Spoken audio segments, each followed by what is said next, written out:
नमस्कार, मैं हूं आपके साथ मीनाक्षी रजत और आप देख रहे हैं हमारा खास शो नापाक, जो अक्सर दुनिया में अपनी कंगाली यानी कि पाकिस्तान, आतंक की पहचान और अंदरूनी कलह के लिए जाना जाता है। आतंकी देश के दो आका जिनसे न सिर्फ दुनिया परेशान है बल्कि खुद पाकिस्तान की आवाम भी अब त्रस्त हो गई है।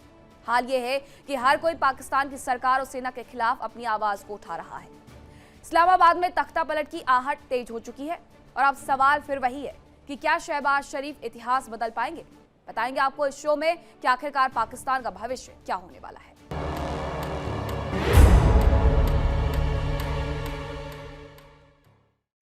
ऑपरेशन सिंदूर के बाद आतंकी मुल्क को मिली करारी चोट के बावजूद भारत के खिलाफ जहर उगलने से बाज नहीं आ रहा। लाहौर से खुले मंच पर भारत को धमकियां दी जा रही है और दूसरी तरफ 26/11 के गुनहगारों पर भारत ने कानून का शिकंजा कसना शुरू कर दिया है। यानी पाकिस्तान अगर आतंक के आकाओं को बचाने की कोशिश करेगा तो भारत अब उन आतंकियों को माद से बाहर निकालेगा जहां उन्हें छिपा कर रखा गया है। ऑपरेशन सिंदूर ने साफ संदेश दिया था कि आतंक का जवाब मिलेगा और पहले से भी घातक जवाब मिलेगा। और 26/11 के गुनहगारों के खिलाफ शुरू हुई कानूनी कार्रवाई ये कहती है कि आतंकियों के लिए भारत में न कोई माफी है न कोई राहत है।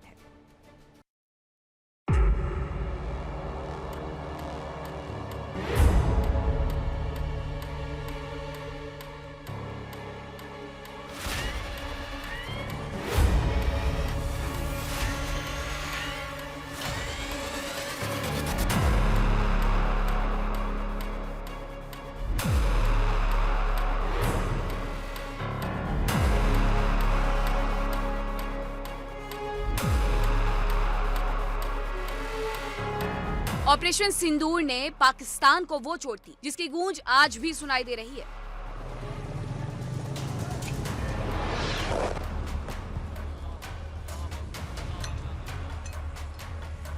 भारत को अपनी ताकत का ढिंढोरा पीटने की जरूरत नहीं पड़ी। तस्वीरें और कार्रवाई से आतंकी मुल्क के आका की बोलती बंद हो गई, लेकिन चोट खाने के बाद भी सुधरने का नाम नहीं ले रहा।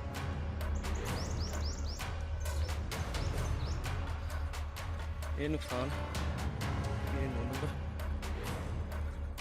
एक तरफ भारत का आतंक के खिलाफ सटीक और निर्णायक वार, दूसरी तरफ पाकिस्तान की जमीन से फिर वही पुरानी धमकी, वही आतंक की भाषा। लेकिन इस बार तस्वीर अलग है, क्योंकि जिस पाकिस्तान की जमीन से भारत को धमकियां दी जा रही हैं, उसी वक्त भारत में 26/11 के गुनहगारों के खिलाफ कानून अपना शिकंजा और कस रहा है।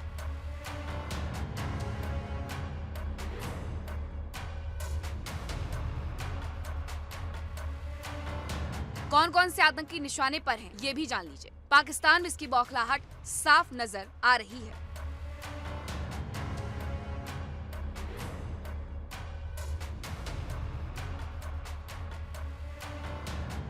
सबसे बड़ा नाम हाफिज सईद, वही हाफिज सईद जिसका नाम 26/11 की साजिश से जुड़े प्रमुख आरोपियों में से एक है।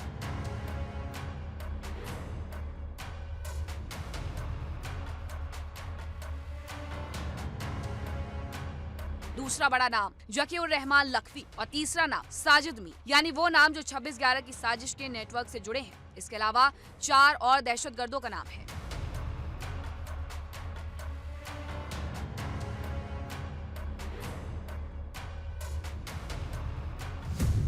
नंबर 1 हाफिज सईद, लश्कर-ए-तैयबा का संस्थापक, मुंबई हमले का मास्टरमाइंड। नंबर 2 जकीउर रहमान लखवी, लश्कर का प्रमुख कमांडर, 26/11 हमले की साजिश में आरोपी।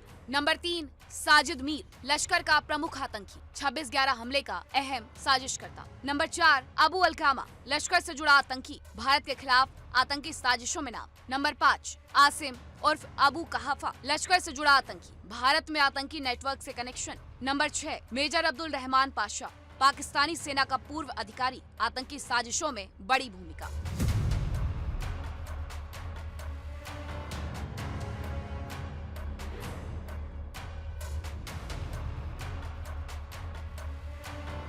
मुंबई हमले के करीब 18 साल बाद भारतीय जांच एजेंसियों और मुंबई पुलिस ने बड़ा कानूनी कदम उठाया।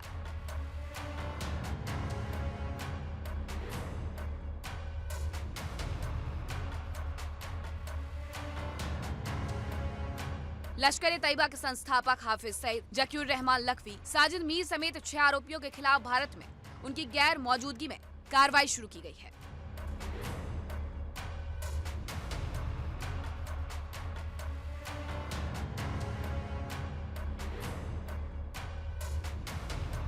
और अब आते हैं उस मंच पर जहां हाल ही में पाकिस्तान की जमीन से भारत को खुलेआम गीधड़ भभकी दी गई।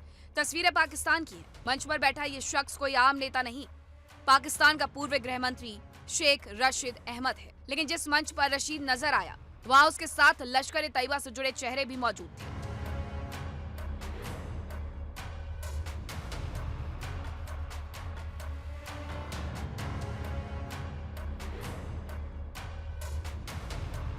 रिपोर्ट के अनुसार मंच पर लश्कर से जुड़े खालिद मसूद संधू और कारी मोहम्मद याकूब शेख के भी मौजूद होने की जानकारी है।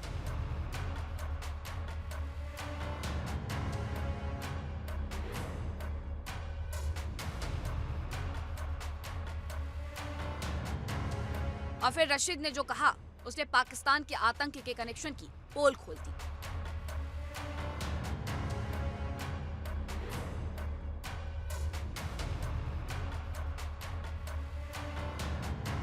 रशीद ने आतंकी हाफिज सईद के गुर्गे होने का ऐलान कर दिया। यानी जिस हाफिज सईद को दुनिया आतंकवाद के लिए जानती है उसी के सामने पाकिस्तान का पूर्व मंत्री अपनी वफादारी का ऐलान करता नजर आया। इसके बाद रशीद ने भारत के खिलाफ बेहद भड़काऊ बयान दिया और यहाँ तक कह दिया कि अगर भारत ने पाकिस्तान की तरफ देखा तो भारत तबाह हो जाएगा।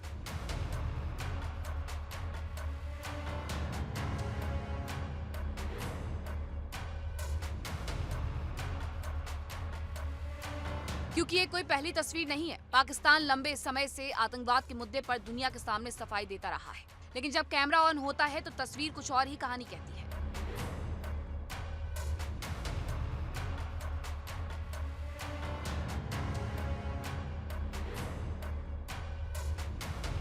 एक तरफ आतंक के खिलाफ कार्रवाई का दावा, दूसरी तरफ आतंकी संगठनों से जुड़े चेहरों के साथ मंच। यही पाकिस्तान का दोहरा चेहरा है और शेख रशीद के बयान ने इस चेहरे को एक बार फिर से दुनिया के सामने ला दिया है।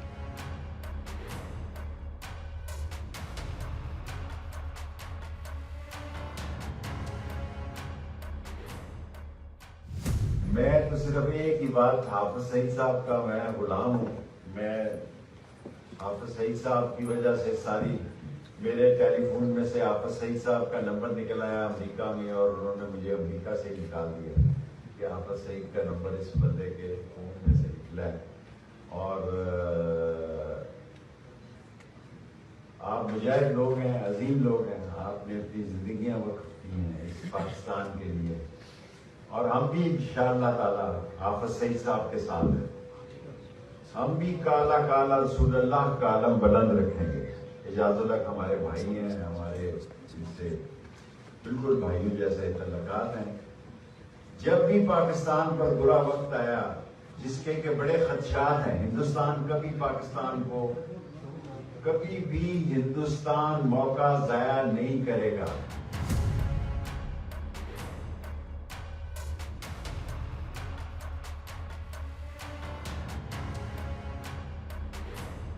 और सबसे अहम बात यह है कि ये बयान ऐसे वक्त में सामने आया है जब भारत 26/11 के आतंकियों के खिलाफ कानूनी शिकंजा और कस रहा है।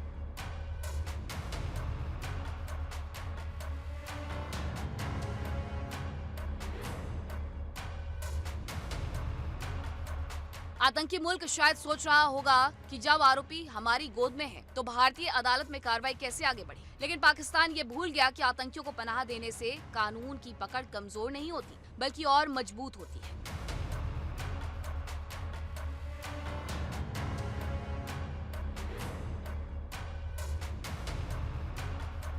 अदालती प्रक्रिया को आगे बढ़ाने के लिए इंटरपोल समेत उपलब्ध अंतर्राष्ट्रीय कानूनी तंत्र का इस्तेमाल किया जा सकता है। यानी आरोपी भले ही सीमा के उस पार बैठा हो, लेकिन केस की फाइल भारत की अदालत में चल रही है और कानून का शिकंजा लगातार कस रहा है।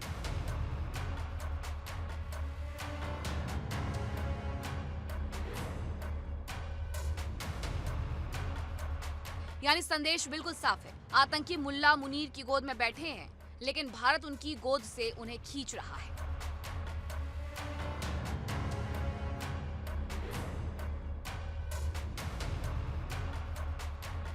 पाकिस्तान को अगर लगता है कि सीमा के उस पार बैठकर धमकी देने से भारत दब जाएगा तो यह सबसे बड़ी भूल है, क्योंकि भारत के पास सिर्फ बंदूक का जवाब नहीं, कूटनीति का भी वार है और जरूरत पड़ी तो आतंक के ठिकानों पर प्रहार करने की ताकत भी है।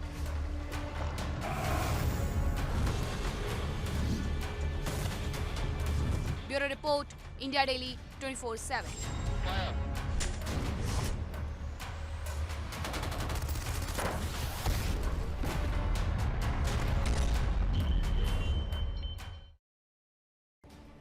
कंगाल मुल्क में सियासत एक बार फिर उबाल पर है। एक तरफ इमरान खान की जेल से अस्पताल और फिर जेल तक की कहानी है, दूसरी तरफ पीओके में विरोध और सियासी असंतोष है, और ऊपर से महंगाई, आर्थिक बदहाली, जनता की नाराजगी अलग। ऐसे में सवाल सिर्फ इतना नहीं है कि पाकिस्तान में सरकार कितनी मजबूत है, सवाल यह है कि क्या शहबाज शरीफ पाकिस्तान की सियासी अस्थिरता का इतिहास बदल पाएंगे। क्योंकि पाकिस्तान में सत्ता की कुर्सी पर बैठना आसान हो सकता है, लेकिन 5 साल तक टिके रहना आज तक किसी निर्वाचित प्रधानमंत्री को नसीब हुआ नहीं है।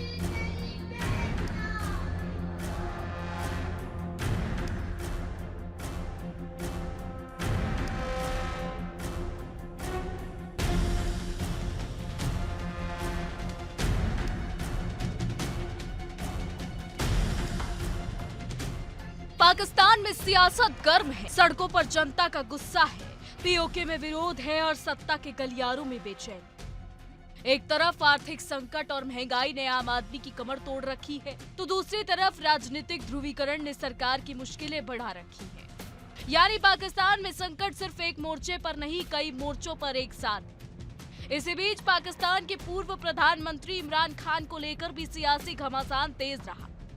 करीब 3 साल से जेल में बंद 73 साल के पीटीआई नेता को इलाज के लिए अस्पताल ले जाने का मामला सुप्रीम कोर्ट तक पहुंचा।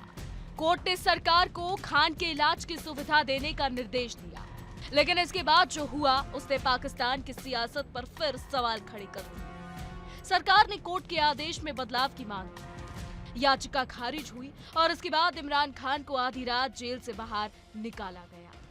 लेकिन शिफा इंटरनेशनल अस्पताल की जगह उन्हें पीआईएमएस ले जाया गया। मेडिकल जांच हुई, उन्हें स्वस्थ घोषित किया गया और सुबह होते होते वापस अदियाला जेल भेज दिया गया। यानी अस्पताल तक पहुंचने से पहले ही इमरान खान की मेडिकल कहानी फिर जेल की चारदीवारी में लौट आई। पाकिस्तान में इमरान खान को लेकर रात भर हाई वोल्टेज ड्रामा चलता रहा। सुप्रीम कोर्ट के आदेश के बाद जेल से अस्पताल ले जाए गए इमरान खान को मेडिकल जांच के कुछ ही घंटों बाद फिर अदियाला जेल भेज दिया गया। सरकार का दावा है कि डॉक्टरों ने उन्हें मेडिकली फिट पाया, लेकिन इमरान खान की बहन डॉक्टर उज़मा खान ने जो आरोप लगाए हैं, उन्होंने पाकिस्तान की सियासत में फिर भूचाल ला दिया है। पिम्स का, मैं कभी पिम्स नहीं गई, मगर पिम्स का ये ओपीडी था, अंधेरा था। एक आदमी ने वो फोन की बत्ती से मुझे दिखाया रास्ता, वहाँ गिरते फिर वहाँ गए। ओपीडी से मुझे कहीं लेके गया ऊपर और वहाँ एक पहले ऑफिस में बिठाया, जो मैं अज्यूम कर रही हूँ कि वो जो उनके हेड ऑफ डिपार्टमेंट का ऑफिस होगा। थोड़ी देर बैठे, फिर कहते जी आप आए। फिर मैं ऊपर गई तो वहाँ इमरान खान बैठे थे। वो भी ज़रा सरप्राइज से मुझे, खैर वो उठे, वो इतने शॉक में, वो जो भी उनके साथ डॉक्टर से उनको कहते कि ये मेरी बहन 10 मिनट में मैं इसको मिल रहा हूँ, 10 महीने बाद मैं मिल रहा हूँ, उन्हें प्यार किया मुझे। तो फिर वहाँ बस बैठे हम, तो मुझे कहना शुरू हो गया उसी वक्त। मैं क्या पता है कि मैंने कहा ये हम इसलिए चेकअप करने आप आए हो या हम शिफा जा रहे हैं, डॉक्टर फैसल भी है। तो हम पूछती जाऊँ कि डॉक्टर फैसल किधर गए, तो कोई जवाब नहीं था, खुद वो नीचे थे पुलिस वाले। तो मैं क्या, आप फिक्र ना करें, अभी आपका साथ चेकअप होना है, हम शिफा जाएंगे, वहाँ आपका पूरा सब कुछ एग्जामिनेशन होगी। तो उन्होंने वहाँ उनका देखा, ऐसे टाइम पहले इधर बिठाए रखा, फिर थोड़ी बार वापस ऑफिस में ले गए। वहाँ तो 2-3 डॉक्टर, मैं किसी को नहीं पहचानती थी, वो उन्होंने डॉक्टर आरिफ का बताया, इन्होंने डॉक्टर आरिफ थे, उनको मैं मिली, और बाकियों को मैं नहीं पहचानती थी। यानी पाकिस्तान में इमरान खान को लेकर 3 तस्वीरें एक साथ दिखाई दे रही हैं। एक तस्वीर सुप्रीम कोर्ट का आदेश, दूसरी तस्वीर सरकार का मेडिकल फिटनेस का दावा, और तीसरी तस्वीर इमरान खान के परिवार के गंभीर आरोप। खैर ने सारा देखा। एक डॉक्टर साहब ने कहा कि इनको ये वाला टेस्ट चाहिए आंख के लिए। तो मैं कहा कब, कितनी इमीडिएट? कहते इमीडिएटली इनका होना चाहिए, आंख रिलेटेड, इनकी हमने ब्लड वेसल्स चेक करनी है ये। तो मैंने कहा तो हाँ फिक्र ना करें, हम शिफा में जा रहे हैं, हम आज सारे चेक करवाएंगे इनके। मैं ये कहती, जब मैं सोचती हूँ कि मैं कितनी मतलब तो उसके बाद इन्होंने फिर वापस हम चले गए एक और जगह। उन्होंने कहा जी अब इनको इंजेक्शन लगता है, इनका इंजेक्शन का टाइम है। और उन्होंने दूसरा टेस्ट किया कि आंख इम्प्रूवमेंट है, हेमरेजेस होते हैं, कहते हैं हेमरेजेस बेहतर हो गए हैं। दिखाया एक आध भी है, मैंने उसके सारा वो देखा, ठीक है। ऊपर गए तो इनका हाँ एक ब्लड प्रेशर लिया गया। ऑल एक डॉक्टर साहब आए जी, मैं ये डॉक्टर साहब को मुझे नाम नहीं भूल गया कि मैं ये हूँ, मैंने इनको पहले देखा था और इन्होंने उनका ब्लड प्रेशर लिया। अब सवाल सिर्फ इमरान खान की सेहत का नहीं है, सवाल ये भी है कि पाकिस्तान की जेल में बंद अपने सबसे बड़े राजनीतिक चेहरे के साथ आखिर क्या हुआ। एक तरफ सरकार कह रही है इमरान फिट है, दूसरी तरफ परिवार कह रहा है इमरान परेशान है। यानी पाकिस्तान में सियासी जंग का नया मैदान बन चुका है। लेकिन पाकिस्तान की सियासत में इमरान खान अकेला सवाल नहीं है, क्योंकि पाकिस्तान का इतिहास खुद गवाही देता है। आजादी के बाद से अब तक कोई भी निर्वाचित प्रधानमंत्री अपना पूरा संवैधानिक कार्यकाल पूरा नहीं कर पाया। किसी सरकार पर अविश्वास प्रस्ताव भारी पड़ा, किसी को इस्तीफा देना पड़ा और कई बार सत्ता का पूरा समीकरण ही बदल गया। यही वजह है कि पाकिस्तान में सत्ता को लेकर उठने वाली हर नई अटकल सिर्फ अटकल नहीं रहती, बल्कि सियासी भूचाल की आहट मानी जाने लगती। और अब पाकिस्तान की सबसे बड़ी बेचैनी का एक सिरा पहुंचता है, पाकिस्तान अधिकृत कश्मीर यानी पीओके, जहां स्थानीय मुद्दों को लेकर विरोध और असंतोष की तस्वीरें सामने आती रही है। जनता के मुद्दे हैं महंगाई, बुनियादी सुविधाएं, आर्थिक दबाव और प्रशासन से नाराजगी। सड़क पर उतरती भीड़, बढ़ता विरोध और सरकार के खिलाफ उठती आवाजें। पाकिस्तान के लिए ये सिर्फ स्थानीय परेशानी नहीं, बल्कि सत्ता की पकड़ पर उठता बड़ा सवाल। हालिया चुनावी घटनाक्रम ने भी माहौल को और गर्मा दिया। पीओके में विधानसभा चुनाव के दूसरे चरण के दौरान हिंसा की खबरें सामने आई।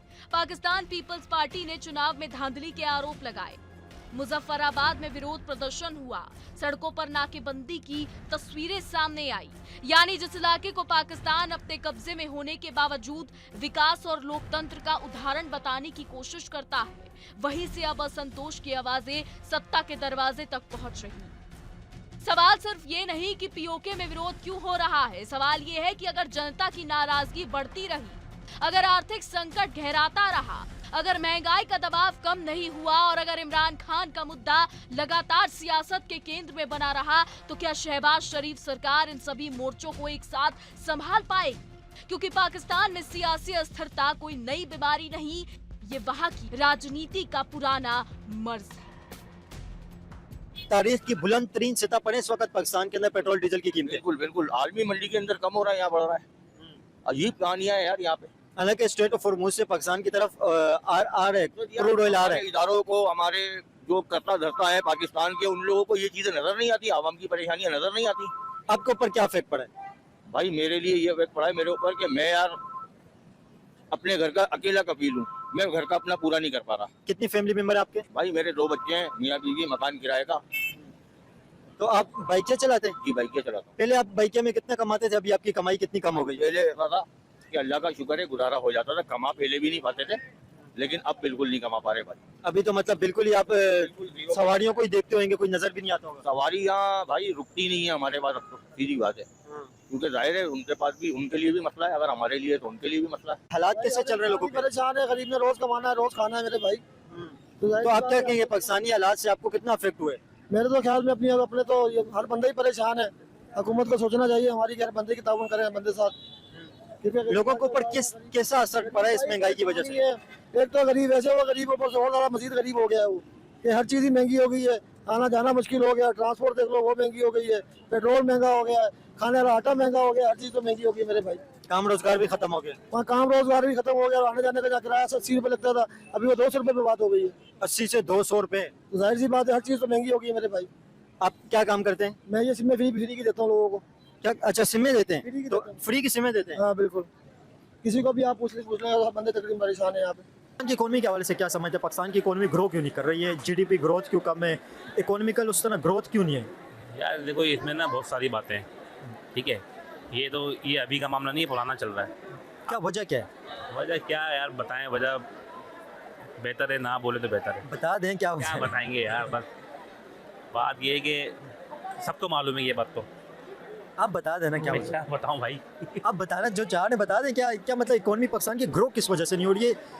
पॉलिटिकल स्टेबिलिटी की वजह है, या टेरिफ ज़्यादा है, या बिजनेस उस तरह का इन्वायरमेंट नहीं है? कुछ तो वजह हो सकती है ना, आप क्या समझते हैं क्या वजह है?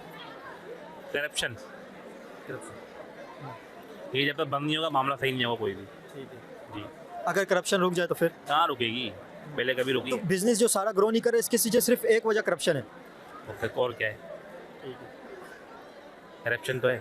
एक्सपोर्टरों ने ये बात कही है कि पाकिस्तान की टेक्सटाइल मिलें बंद हो रही हैं, तो ये मतलब ये किस तरफ जा रही है? तो एक्सपोर्टरों की प्रेस कॉन्फ्रेंस है, वो बाकायदा बता रहे हैं कि बहुत ज़्यादा वो मुश्किलात के अंदर हैं, टेक्सटाइल मिलें बंद हो रही हैं, इंडस्ट्रियाँ बंद होने की तरफ जा रही हैं, इसकी क्या वजह? और मल्टीनेशनल कंपनियाँ भी पाकिस्तान से जा रही हैं।